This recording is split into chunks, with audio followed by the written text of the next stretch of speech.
भाजपा सरकार ने 2018 के विधानसभा चुनाव से पहले डॉक्यूमेंट में किए गए वादों को पूरा करने का आश्वासन दिया था अगर वे चुनाव जीतते हैं तो। पूर्व विधायक आशीष कुमार साहा उस समय भाजपा में थे। उनके साथ क्या गलत हुआ है कि उन्होंने 4 साल की उम्र में टीम से इस्तीफा दे दिया।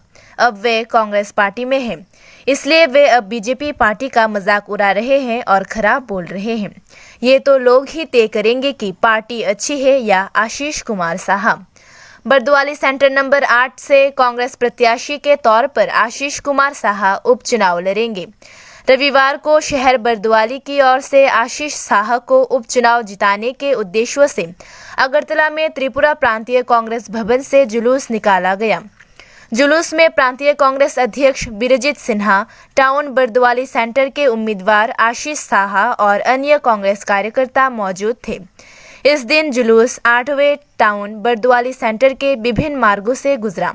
इस दिन मीडिया के सामने कांग्रेस नेता आशीष कुमार साहा ने कहा कि आने वाले उपचुनाव की पूर्व संध्या पर कल आधिकारिक अधिसूचना जारी की जाएगी। भारतीय राष्ट्रीय कांग्रेस इस उपचुनाव में लड़ रही है। नया फैसला लेने के लिए इलाके के लोग जुलूस में शामिल हो गए हैं। टाउन बरदवाली कांग्रेस का जीत का जो सिलसिला है उसका संकेत था। उन्होंने लोगों के देवताओं से आने वाले दिनों में भी इस निरंतरता को बनाए रखने की अपील की।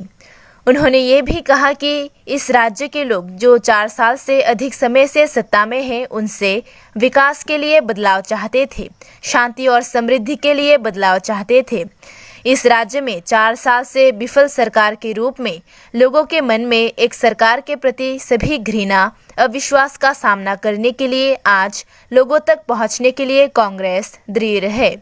वे लोगों का आशीर्वाद लेने के लिए उनके हर दरवाजे पर हैं। इस दिन बीजेपी के पूर्व विधायक ने राज्य सरकार पर भी आरोप लगाए थे।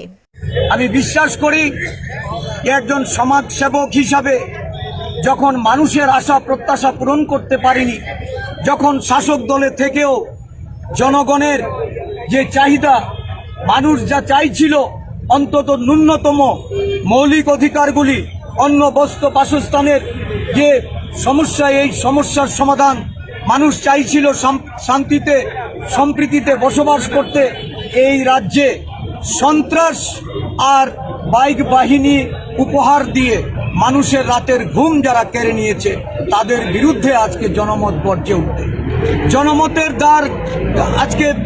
দ্বারা আমরা আজকে এই রাজ্যে 4টি উপনির্বাচনে জয়লাভ, এটাকে আমরা সুনিশ্চিত করতে চাই। মানুষকে আমরা জাগ্রত করতে চাই যে উন্নয়নের কথা বলে মিথ্যা প্রতিশ্রুতি দিয়ে 299টি প্রতিশ্রুতি ভিশন ডকুমেন্টে রেখে এই রাজ্যের সর্বস্তরের মানুষকে নিয়ে যারা প্রতারণা করেছে, প্রতারকদের শুধু পর্যুদস্ত করাই নয়, প্রতারকদের জামানত খুইয়ে দিয়ে মানুষ তার প্রতিবাদের ভাষা উগরে দিতে হবে। মানুষকে বুঝিয়ে দিতে হবে যে এই রাজ্যে কোনো প্রতারক, কোনো 420-এর জন্য এই রাজ্যের মানুষ কোনো সময়ে তাদেরকে সমর্থন করেনি, সমর্থন যোগাবেও না। আগামী দিন এই রাজ্যে একটা সুষ্ঠু সরকার গঠিত হোক, এটাই হবে প্রদেশ কংগ্রেসের লক্ষ্য। আমরা এই উপনির্বাচন দিয়ে সাধারণ নির্বাচনের নির্ঘণ্টে আমরা প্রবেশ করি।